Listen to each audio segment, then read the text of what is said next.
आप सभी मसीह भाई बहनों को प्रभु यीशु मसीह के नाम से जय मसीह की वेलकम करता हूं, स्वागत करता हूं आज के एक नए वीडियो में। प्रियो, आज एक नए वीडियो के साथ आप सबके बीच में आ चुका हूं और आशा करता हूं कि आप सब प्रभु में आशीषित, आनंदित और मगन होंगे। तो दोस्तों, आज मैं ऐसे 3 व्यक्ति के विषय में बात करूंगा जिसे मरने के बाद है जे यीशु मसीह ने जिंदा किया। तो आज का विषय है कि वे 3 लोग कौन थे जिन्हें यीशु ने मृतकों में से जिंदा किया था। तो दोस्तों, आप मेरे साथ वीडियो में बने रहें और वीडियो अंत तक देखें ताकि वो 3 लोगों को विषय में आप जान सके जिसे यीशु ने मरने के बाद उसे जिंदा किया था। तो पहला जो व्यक्ति है वो विधवा का इकलौता बेटा। हाँ मेरे प्रियो, नाइन नामक नगर में एक जो विधवा रहती थी, उसका इकलौता बेटा था जो मर गया था। उसको यीशु मसीह ने है जे जिंदा किया था। तो दोस्तों, लूका रचित सुसमाचार 7 अध्याय के 14 और 15 आयत में बताता है, तब उसने पास आकर अर्थी को छुआ और उठाने वाले ठहर गए। तब उसने कहा, हे जवान, मैं तुझसे कहता हूँ उठ। तब वह मुर्दा उठ बैठा और बोलने लगा और उसने उसे उसकी माँ को सौंप दिया। तो प्रियो, यहाँ पे देखते हैं कि वो विधवा का जब बेटा मर गया और यीशु मसीह उस विधवा के इकलौते बेटे को वो है जे फिर से जीवित करते हैं। उसके पास जाते हैं और उस अर्थी को 100 को छूते हैं और जब उठाने वाले जो लोग हैं वो रुक जाते हैं, ठहर जाते हैं और उससे को कहते हैं, उसे अर्थी को कहते हैं कि हे जवान, मैं तुझसे कहता हूँ उठ। और वो जो मुर्दा है प्रियो उठ के बैठ जाता है और बोलने भी लगता है और वो उसके लड़के को उसकी माँ को है जे सौंप देते हैं। दूसरा जो व्यक्ति है वो है यायर नामक जो आराधनालय की सरदार है। उसकी बेटी जो मर गई थी और उसकी बेटी को है जे यीशु मसीह है जे जिंदा करते हैं और वो बेटी भी उसका इकलौती थी और वो 12 वर्ष की बेटी थी जो है जे मर गई थी।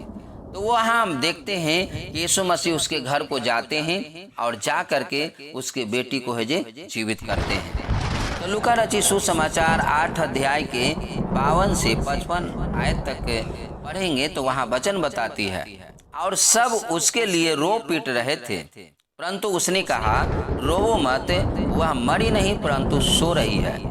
वे यह जानकर कि मर गई है उसकी हंसी करने लगे, परंतु उसने उसका हाथ पकड़ा और पुकार कर कहा, हे लड़की उठ।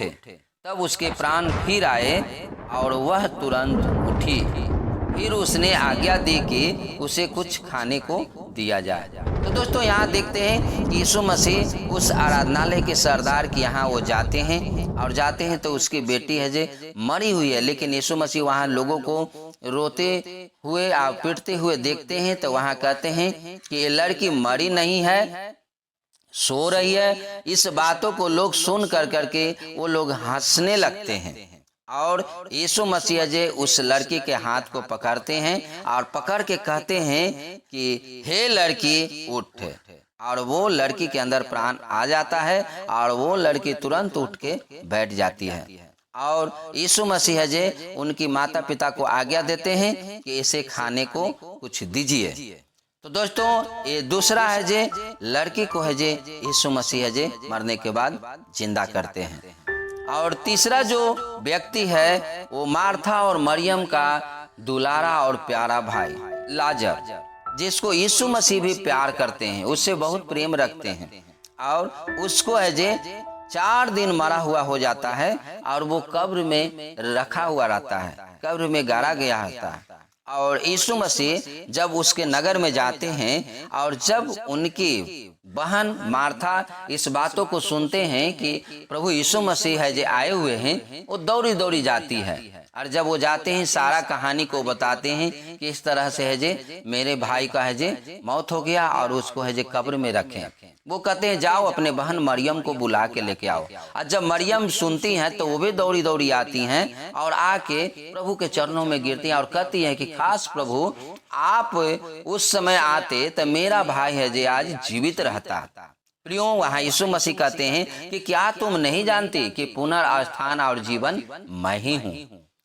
दोस्तों यीशु मसीह कहते हैं कि चलो मुझे लाजर के पास ले चलो। कहाँ उसे रखा है? और जब वो जाते हैं वहाँ पे तो कब्र के पास जाते हैं और यीशु मसीह कहते हैं कि कब्र के हजे उसके हजे ढका हुआ जो पत्थर है उसे हटाओ, और उसे हजे हटवाते हैं और लाजर को पुकार करके कहते हैं, जैसा कि प्रियो यूहन्ना के पुस्तक 11 अध्याय के 43 और 44 आयत में बताती है। यह कहकर उसने बड़े शब्द से पुकारा कि हे लाजर निकल आ। जो मर गया था वह कफन से हाथ पांव बंधे हुए निकल आया और उसका मुंह अंगोछे से लिपटा हुआ था। यीशु ने उनसे कहा, उसे खोलकर जाने दो। तो दोस्तों यहाँ देखते हैं कि यीशु मसीह लाजर को पुकारते हैं और वो लाजर है जो कपड़े से बंधा हुआ, जो कफन उसको हाथ पांव सब बंधे हुए था उसे ही लपटे हुए और मुंह से अंगोछा भी लपटा हुआ वो बाहर आता है, और यीशु मसीह आज्ञा देते हैं कि उसे खोल दो और जाने दो। तो दोस्तों ये कहानी को जब लोग वहां देखते हैं, ये चमत्कार को लोग देखते हैं, तब जो यहूदी मरियम के पास आए थे और उसका यह काम देखा था, उसमें से बहुतों ने उस पर विश्वास किया। और दोस्तों बहुत से वहां पे जो लोग थे यहूदी जो आए थे मरियम के साथ, वो है जो बहुतों ने विश्वास किया यीशु मसीह के ऊपर और बहुत से उनके पीछे हो लिए। तो दोस्तों आज मैं आप सबों को ऐसे 3 लोगों को विषय में बात किया हूँ जिसे मरने के बाद है जे यीशु मसीह ने उसे फिर से जीवन दान दिया, उसे फिर से जीवित किया। तो दोस्तों आज अगर हम आप भी यीशु मसीह के पास आए हैं तो विश्वास करें, उन पे विश्वास करें कि वो यीशु मसीह जिसने मुर्दों को जीवित करने वाला है वो हमारा प्रभु है और वो हमें भी है जे अनंत काल के लिए जीवित करेगा। क्योंकि दोस्तों यीशु मसीह ने साफ कहा कि क्या तू नहीं जानते कि पुनरुत्थान और जीवन मैं ही हूँ, जो मेरे पास आता है वो मर के भी जीवित हो जाएगा। तो प्रियो मैं आशा करता हूँ कि आज के प्रभु के परमेश्वर के वचन से, बाइबल के वचन से आप आशीषित हुए हैं।